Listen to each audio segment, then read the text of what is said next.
Well, in the 9.5 years since 76 million people watched his TV show come to an end, Jerry Seinfeld has been busy with his two main passions, his family and stand-up comedy.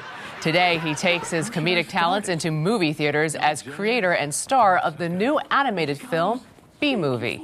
Jerry Seinfeld, good morning. Good morning, Julie. This was your first movie. Yeah, it's the first movie I've, of a real movie. I was in a documentary a few years ago about comedy, but this is my first actual movie theater movie. So how was the experience? It's very exciting. It's really exciting. I mean, I wanted to do something very different than everything I had done before. That's why I went to animation, because I just thought these are very interesting images to play with. Now, how did this come about? It came about in a very strange way. I had a dinner with Steven Spielberg a few years ago, and I was just making conversation, and I just said, a movie about bees would be funny if they called it B-Movie.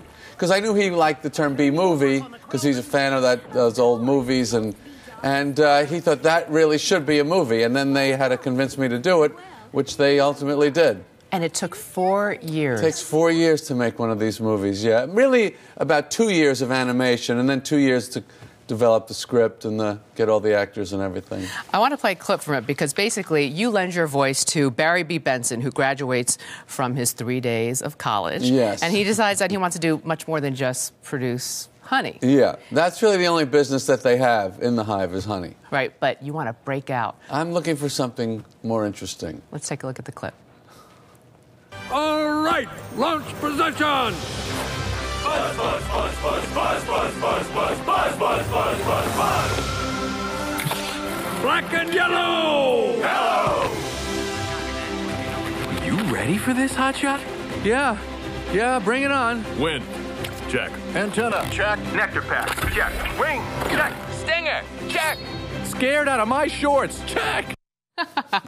How hard was it for you to put your entire performance in your voice? Well, for comedians, we're kind of used to that. Most comedians... You're doing it right now. Yeah, it's all about our voice. The microphone's the only thing that we have on stage, so I'm kind of used to that. So it wasn't a challenge that No, way. that wasn't. The challenge is creating the visual to match the voice. So, to get the gestures and the facial expressions. That was the more time-consuming part. Did they take your eyes? I hope not. I mean, did they? How no, much these did are blue. His eyes are blue. Mine are brown or whatever. But did they try and copy your features at all? Oh, yeah, they definitely did. They got a certain look in the eye, I don't know what it is, but it does remind me of me. Don't you think? He's adorable. Yeah, he's a very cute guy. I thought so, but I didn't know how you felt about it. I love it. I mean, I just thought it was fun to make something that was different. Did you, by any chance, catch 60 Minutes last week, their story about the disappearing bees? I know all about the disappearing bees. I'm very suspicious, Jerry Seinfeld. Well, a lot of people think I did that as a publicity stunt for the movie. But the truth is, we had that story, and then this other thing, this phenomenon started happening in nature, and that was really bizarre. It's it's like you're in the Blob, and you're making a movie about the Blob, and then you hear, by the way, there's an actual blob on the street. And you go, how could that be? All right, what did you not know about bees before you were making this film, and what did you learn? What are some of the fascinating bee facts? I know everything about bees. Well, first thing I learned that I used in the movie was bees can't fly in the rain. If it rains, they have to land because it cools them off and it makes them heavier, and they can barely fly. Bees are the worst flying creatures in the world. In good weather? In any weather. Why is that? They are too fat. Why don't they go on a diet? They do. They're dieting constantly. All they eat is honey, but they eat so much of it.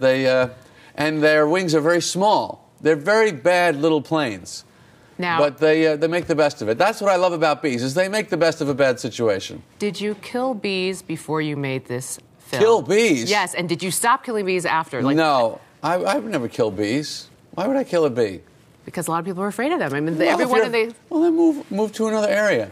You don't have to kill them. I have to say, your film made me not want to kill bees. Yeah. It's usually you wave your arms around. No, it's a very sophisticated insect, a very sophisticated society, and a wonderful little company that they have. They work for small companies making sweetener. It's fantastic. It's amazing.